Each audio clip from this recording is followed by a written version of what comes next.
Ni mnyama wa mwituni Simba Sports Club ambaye anarejea tena mawindoni, mechi yake ya 4 upande wa ligi kuu ya soka ya Tanzania bara msimu 2026-2027. Simba ambayo michezo yake mitatu ya mwanzo amecheza ugenini, sasa ndiye Simba ambaye tunakwenda kumtazama mechi yake nyingine akishuka mzigoni katika uwanja wa Meja Jenerali Isamuhyo, uwanja wake wa nyumbani. Leo tena moto unakwenda kuwaka katika uwanja huo. Mnyama mwituni Simba Sports Club chini ya kocha wake, kocha ambaye amekuwa na performance nzuri zaidi, muite Steve Becker, kocha ambaye ameifanya Simba kuwa hatari zaidi, ndiye kocha ambaye anatumainiwa pakubwa kuweza kufanya makubwa pia katika mchezo huu wa 4 upande wa Simba Sports Club. Coach Steve Becker kuelekea katika mchezo huu, maandalizi yake amekiri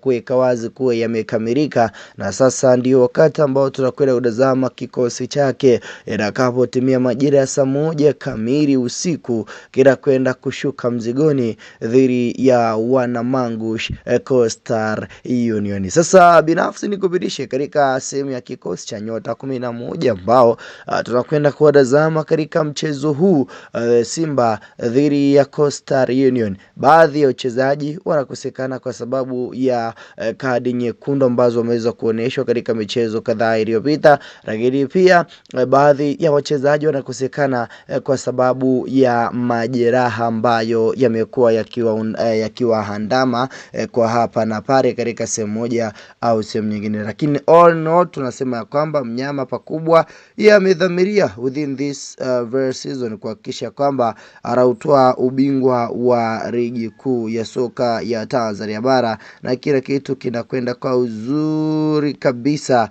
kupitia katika upande huo. Kikosi cha mnyama mwituni ukitazama sehemu ya nyota 11 ambao anakwenda kuanza, ni nyota ambao wameshiba kweli kweli, na ni nyota ambao wana uwezo wa kuipeleka timu katika nchi ya ahadi na kuifanya timu kuwa katika sehemu ya uzuri kabisa. Kikosi cha Simba kina goalkeeper anayejulikana kwa jina la Hussein Aber. Hussein Aber bado anazidi kutumainiwa kama first choice goalkeeper katika mchezo huu. Beki namba 2 yupo mwamba wa juu kabisa David Kameta Duchu, mwamba wa kweli, anarejea baada kukosekana michezo kadhaa iliyopita akitumikia adhabu ya kadi nyekundu aliyoipata mchezo kati ya Simba dhidi ya Kagera Sugar. Upande wa beki nambari 3 yupo mwamba kweli kweli, muite kwa jina lake Nathairi Chirambo, akicheza kama beki nambari 3, mmoja wa wachezaji ambao wamekuwa na performance ya kutukuka, mmoja wa wachezaji ambao wamekuwa na uwezo uliotukuka pia katika nafasi hiyo. Rukija katika upande wa mabeki wawili wakati, tupo na Rushaine Stanley Deriek ambaye ni nahodha wa kikosi kwa sasa, akisimama pamoja na Ismail Ture. Hawa wawili wanasimama kama mabeki wawili wakati kuhakikisha kwamba timu inakuwa katika usalama, uimara na ubora uliotukuka katika upande huo. Tukija katika upande wa namba 6 yupo Kevin National Naftali, ndiye ambaye anasimama kama namba 6 katika upande huo, wakati nambari 7 yupo Ribase Gay akisimama kama namba 7. What a player, one of the best player ambaye pia mnyama mwituni amefanikiwa kwa naye.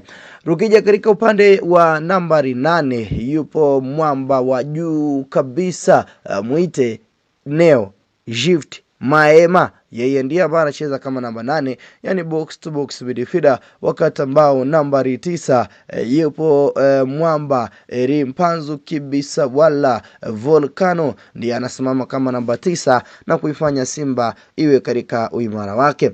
Nambari 10 ni Krotus Chota Chama Triple C, mwamba wa Rusaka, yeye anacheza kama namba 10, wakati nambari 11 akihitimisha na kukamilisha katika nafasi mwamba Anset Arain Oura, ndiye anahitimisha idadi ya nyota 11. Hao ndiyo nyota 11 ambao tutakwenda kuwatazama katika mchezo huu, wakifanya Simba kufanya makubwa dhidi ya Wanamangush Coastal Union. Usahau kusubscribe, kulike, kushare ili wa kwanza kunufaika na kuzipata taarifa na update za moja kwa moja.